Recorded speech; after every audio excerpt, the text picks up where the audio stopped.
All right. Hello, everyone. Welcome to The Wellness. Today I have my guest here. Her name is Letty Lundquist, and she is part of the podcast, Marathon Running Podcast. Letty, can you tell everyone a little bit about yourself? Yes, hi, and thank you for having me. So, as you mentioned, my name is Letty Lundquist, and I have actually known you for a while. And for the last maybe 15 years of my life, I've been really into running. And I guess because we have a similar lifestyle that includes fitness, we've kept in touch. And now you've contacted me for this podcast, which I'm super grateful for. Thank you. I appreciate you taking the time to tell us a little bit about running, to share your story and how, running has been a part of your life. I've always actually admired that about you. I remember when you left, you used to live in Washington here, and now you're somewhere completely different, but you did leave down, I believe, to California for a while. And I just remember just following you on Facebook and social media and just seeing the way that you continued to grow through running.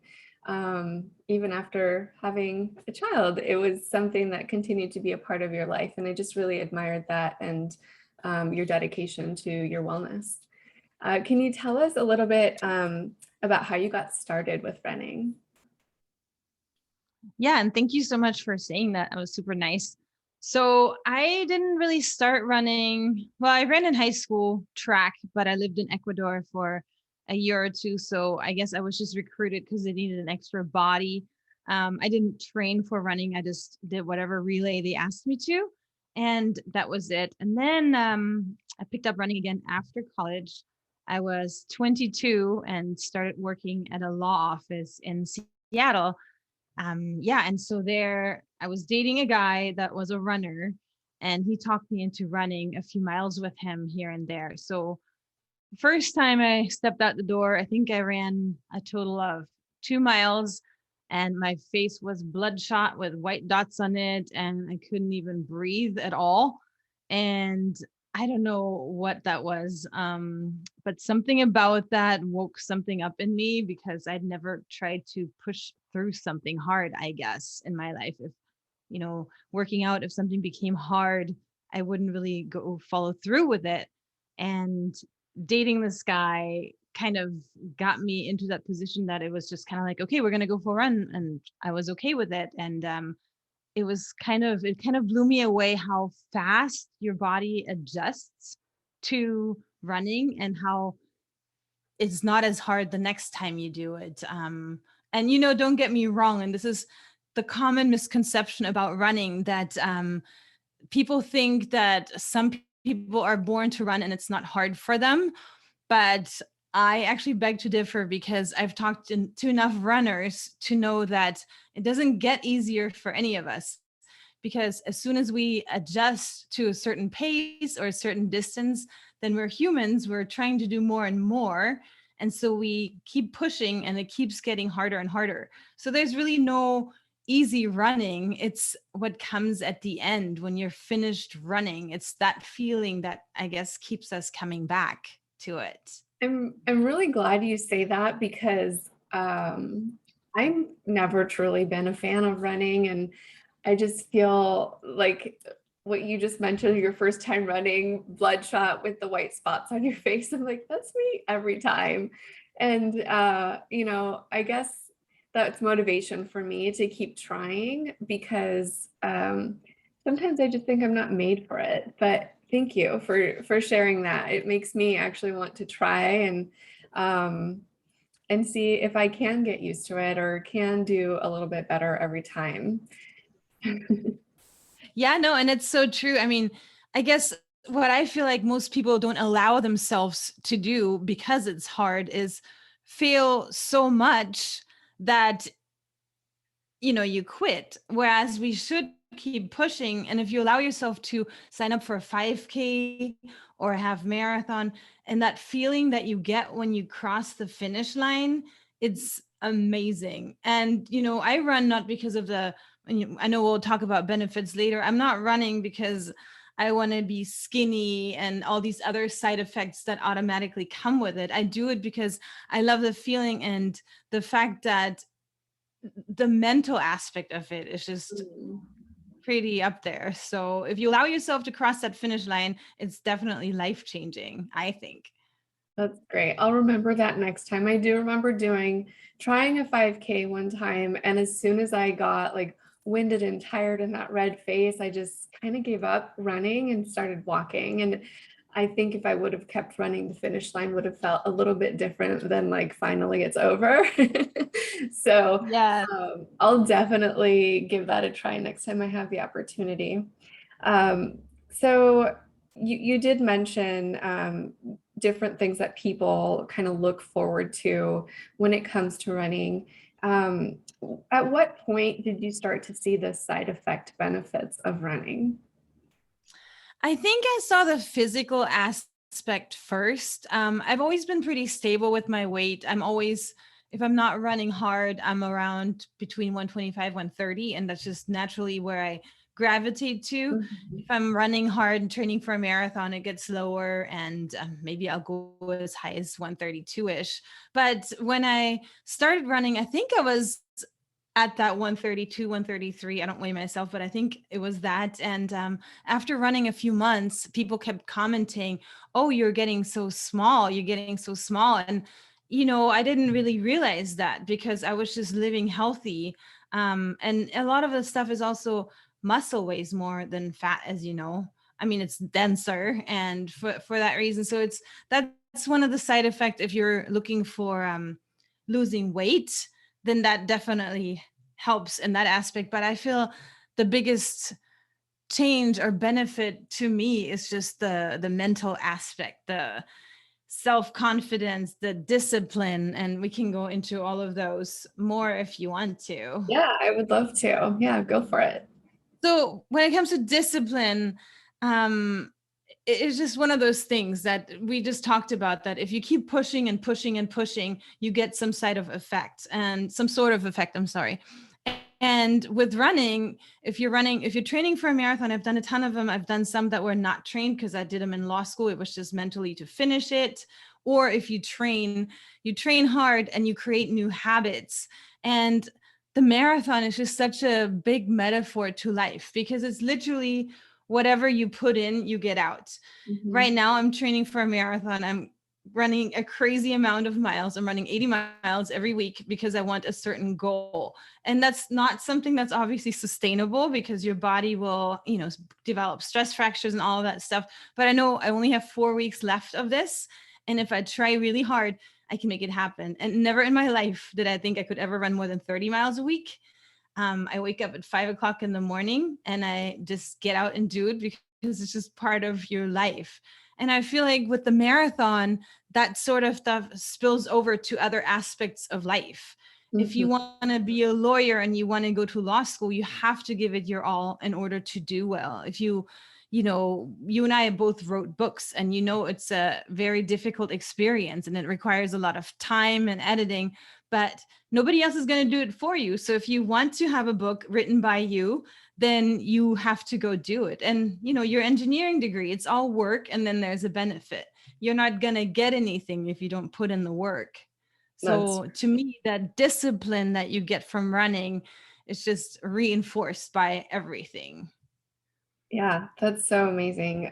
You're right. It is applicable to everything in life. So, like no one's gonna do the work for you. Nobody's gonna run for you, and you won't get better at anything unless you keep doing it. So, I think yeah, that makes total sense. Yeah, exactly. Um, let's talk a little bit about like it's not just running, right? You have to do other things to train and be prepared to run these races that you run, or even just to be able to, run a certain distance. What are the other things besides just continuous running that people need to do for like the overall preparation of being a runner? I feel like there's a lot of mental preparation Mm. where you Well, I think again, there's this misconception that the whole running, everything is hard. But if you think about it, about 80% of your weekly runs, if you're on a training plan, are easy runs. So those are the runs that are basically, they call them garbage miles in the running world, where you just go out and you go through the motion of running because your body gets stronger doing it. And honestly, those are some of my favorite miles, because you get to go out there and you can just do the whole self-care thing that's so important, where you get out the door, you listen to a podcast, or you listen to an audio book, or basically listen to anything you want, music or nothing, just nature if you want to.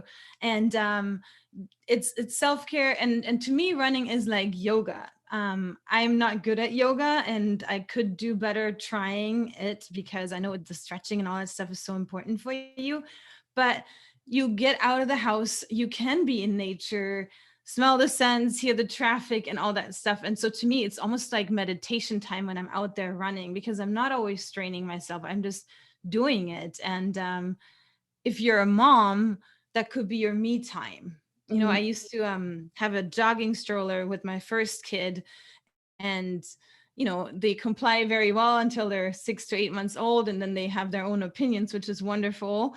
But then when I had my second kid, my husband asked me, do you want a double jogging stroller? They have those super lightweight ones that literally weigh nothing. And I told him, I want this to be my me time. So I don't care if I have to wake up at 5 o'clock in the morning to make my 2 hour run happen then, but I don't want anybody else doing it with me, because I just like the peace and the silence. And then you come home and you can be a better person. I love that. That is so important to, no matter what it is that you choose to do, always have your you time. And that is, people say, I don't have time. Well, just wake up an hour earlier. And even if you're tired when you wake up, you're going to feel better no matter what after you do that thing for yourself. I love that you do that. It's so important, especially for mothers, to set their time aside and then have somebody that's, supportive and able to allow them that space as well. And I know not every mother has a partner, and not everyone has the ability to do that. So some people will have to adjust how they're able to do it. But waking up early when your children are still sleeping, you can also just sit and meditate if that's what you need to do, and imagine your run. And then when you have the time, maybe you have someone to take care of your kids, you can actually go on that run that you already visualized. So let's talk about, you did mention a little bit like stretching and the benefits of it. So I'm thinking, are there any other physical things that you do? Do you train at the gym, or is it just running and healthy eating?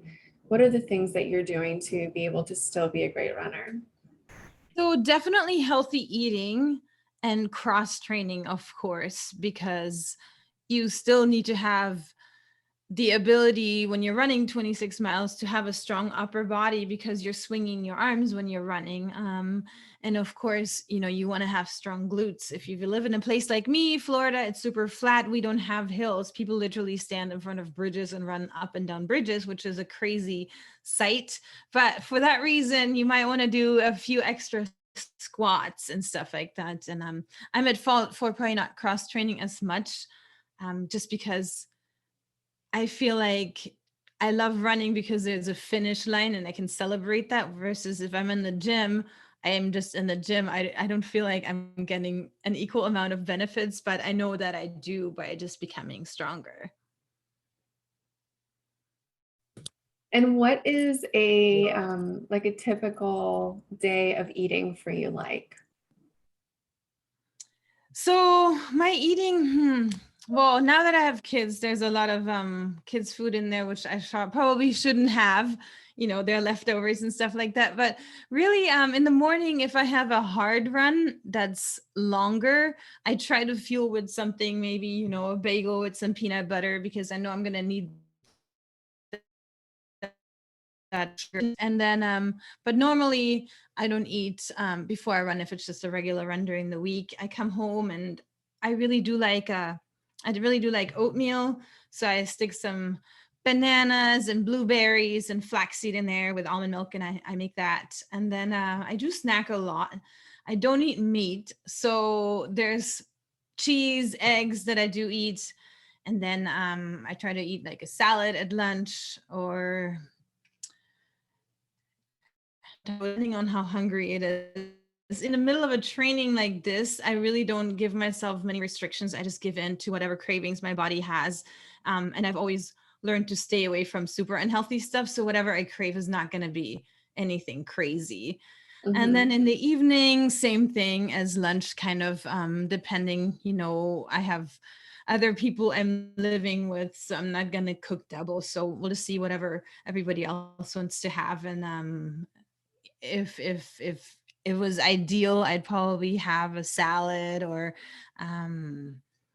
some noodles, things like that. So my eating regimen is, I think, pretty healthy, but I'm not super by the book with it. And as long as it gives you enough energy to fuel you, I try to eat the bad stuff on Saturdays, which we call Fatterdays, where anything that you crave during the week, anything is fair game. And then that way you kind of keep yourself from eating all of that junk, because you really can't on one day. So Yeah. Fatter days, I like that. So are there different styles of running? Is there, I feel like there are, I just don't know what people would, like, does someone say, what kind of runner are you? Is that even a question? yes, there is. So, I mean, there's recreational runners, which we all are, which you will be as soon as you step out the door, you run recreationally. Then there's trail running. There's a lot of trail running in your area, Seattle, which is absolutely beautiful. And so I know that a lot of people, they qualify, or they call themselves trail runners if they sign up for a trail race. So that's Okay. basically what it is. So I'd call myself a marathoner right now because I'm signed up for a marathon. If I'm Mhm. signed up for half marathon, then people call themselves half marathoners. It's basically, in the beginning, kind of like a bragging thing, right? If I did a 5K, I'm not going to call myself 5K, but then once you reach that level for a half marathon, you're like, oh, I'm a half marathoner, because you're proud that you accomplished that. And then it goes to the marathon, and in the beginning you're like, oh yeah, I'm a marathoner, and then eventually you just call yourself a runner because you do whatever distance you want to do. And is it for you, is it about completing the race or completing it in a certain amount of time? Like everyone wants to be like the best, I'm sure. Are you there, or are you there for completing and feeling great in general? I wasn't completing and feeling great for the last, up until 2018, because I was in law school, I had my law office, and that was my priority. And running was just, the mental part. It was just, pushing through stuff.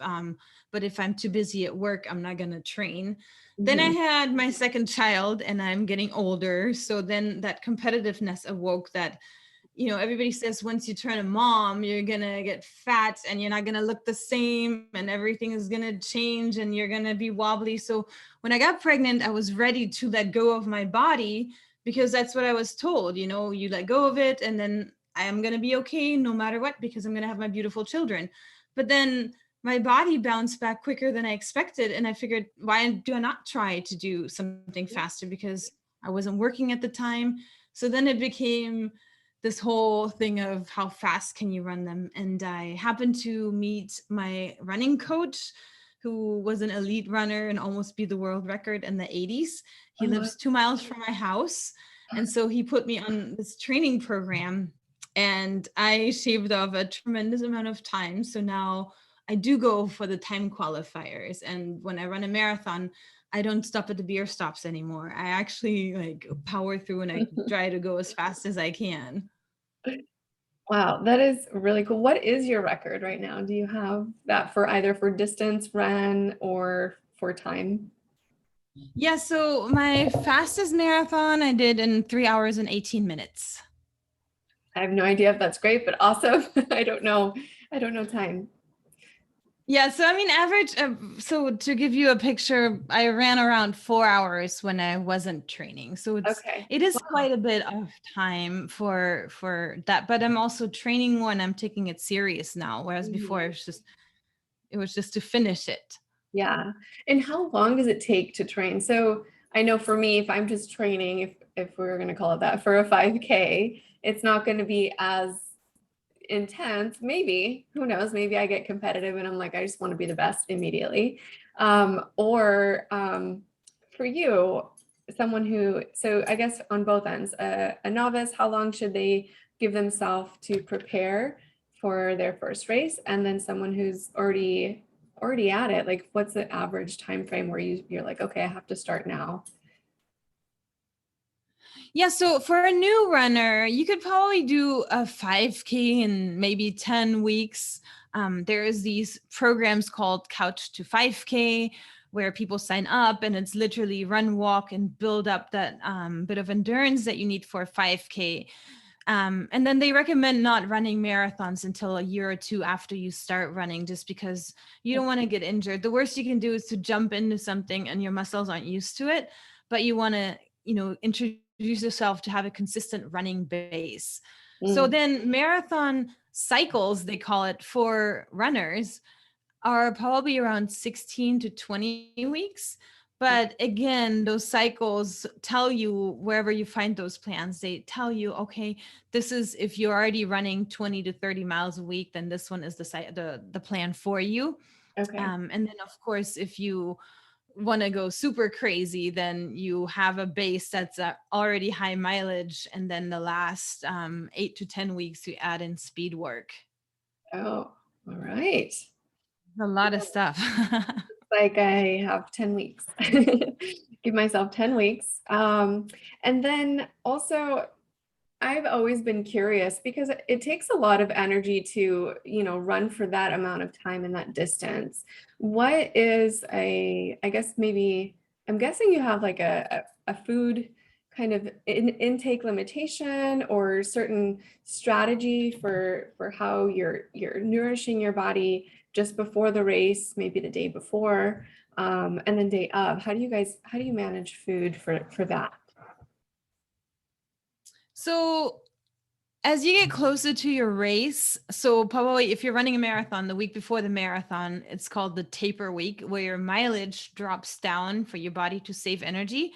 And then during that last week, everybody recommends to store up your glycogen storage. So you basically storage, sorry. So you basically eat a lot of carbs, healthy carbs. And you do that for the last 3, 4 days, not just the night before. And then you just kind of stick with your regimen during your training. When you're running those hard 18, 20 milers on the weekend, you're learning to bring fuel with you. So there's certain brands, Goo, Honey Stinger, or Morton, and they are these gels that you consume at every 4 to 45 minutes to an hour that help your body fight that depletion, because you're depleting your glycogen storages. And so then you take that in order to give your body some fast fuel that you can use, because otherwise you just hit that wall. And then of course you have to drink water and Gatorade, whatever they have, to also make sure you have enough potassium, magnesium, salt, all that stuff.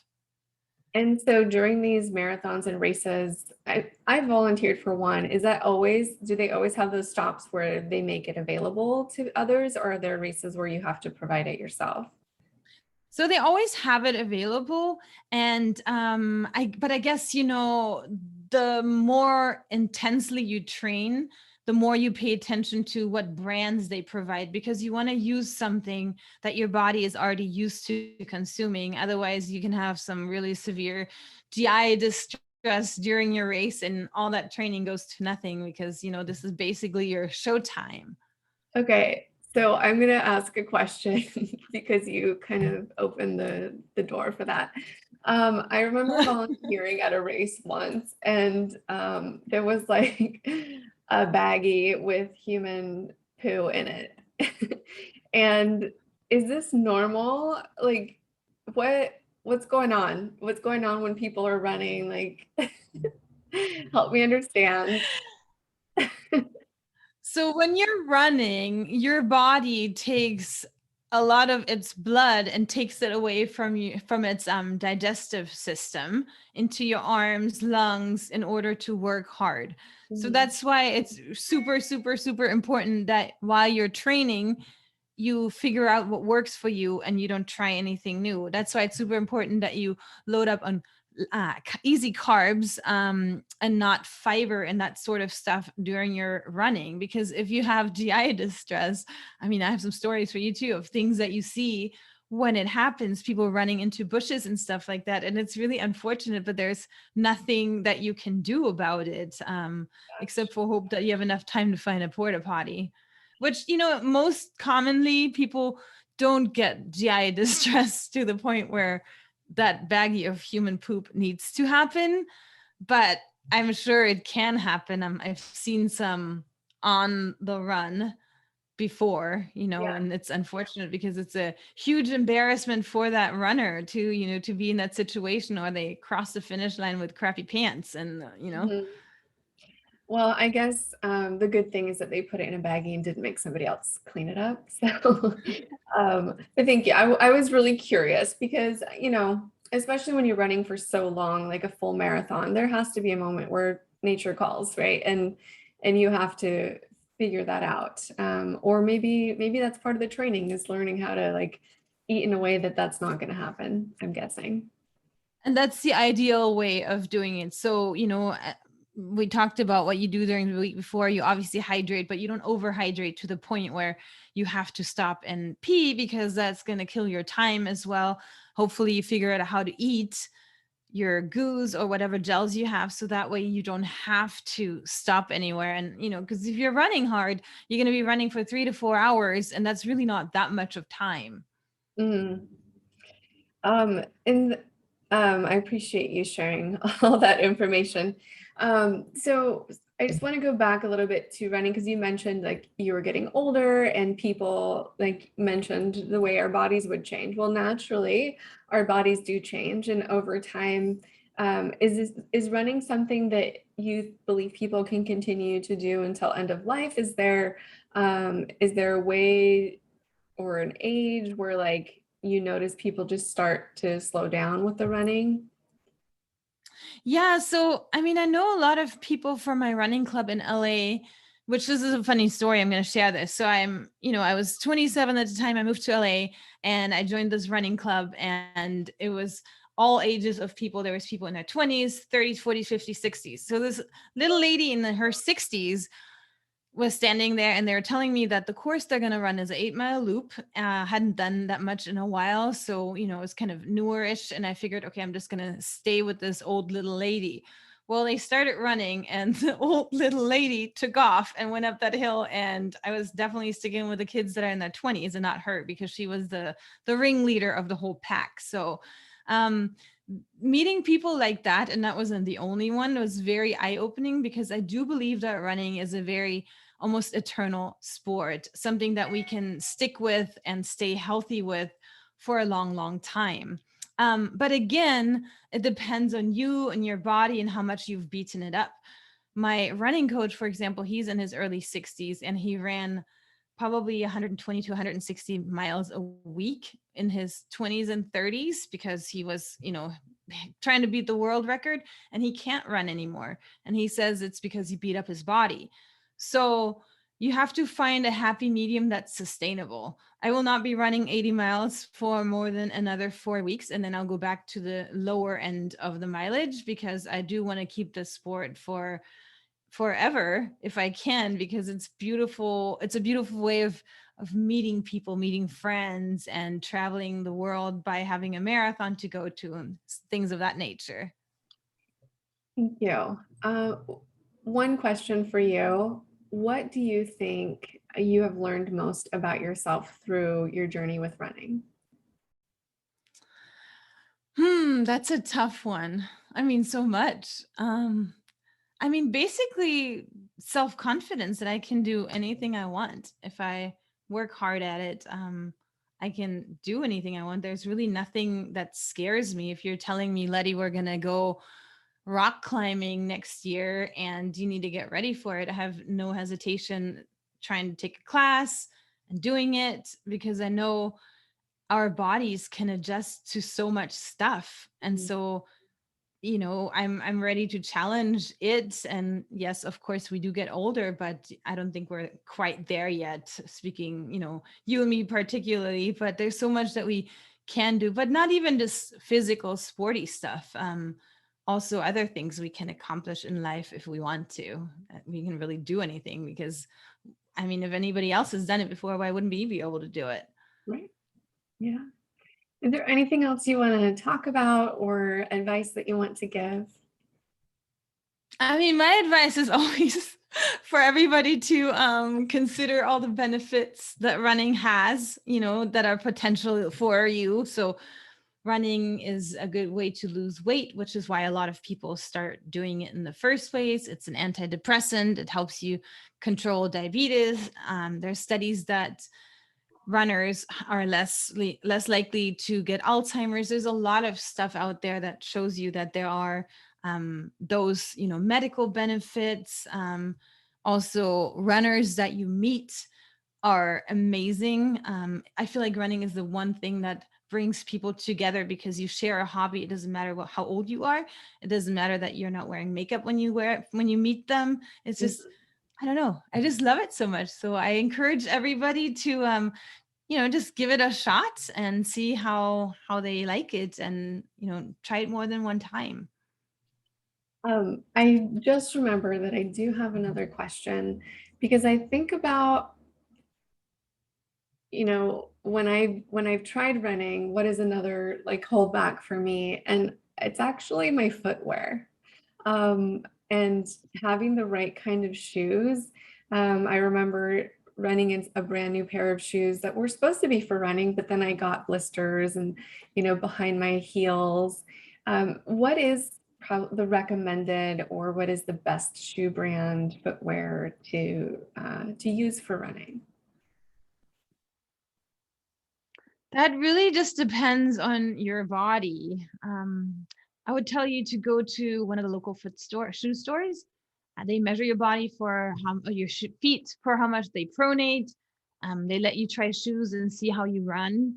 And then, you can get those shoes. You can try them with different sorts of socks, because normally blisters are caused by some kind of friction that went wrong or sizing issues. And then kind of just play with it, because don't let the footwear ruin your running at all. I mean, there's people that run barefoot, so it's just Yeah. a little kind of side thing to just figure out. Okay. Thank you. Yeah, no I worries. think there is a running shoe store over here in Seattle in like the Green Lake area. So I Mhm. might go check it out. Yeah, you guys Um, got Brooks. Brooks is a pretty big brand up in Seattle, and they're known to have good running shoes. And then of course there's always Nike. I love Nikes, and a lot of people do for a reason. So I would yeah. just kind of experiment with them. All right. Thank you. Any final words before we end this? I mean, no, but thank you for having me. I appreciate your time and questions, and it's been fun. It's been really fun. I appreciate you sharing all your knowledge about running, the benefits, and some fun stories as well. I know I'm going to have you back on, and we're going to be talking about something unrelated to running, but is a book that you wrote. Can you give us like a 3-second teaser about, or 3-sentence teaser about what your book is? So, this book is about predatory student loans that threaten the livelihood of a young attorney. And so basically, it's a book of moral conflicts of a lawyer, what she's willing to do to pay off her student loans. Oh, sounds juicy. It will be juicy. All right. Well, I look forward to having you back on talking about your book. And again, thank you so much for joining me here on the Wellness Podcast. Thank you so much.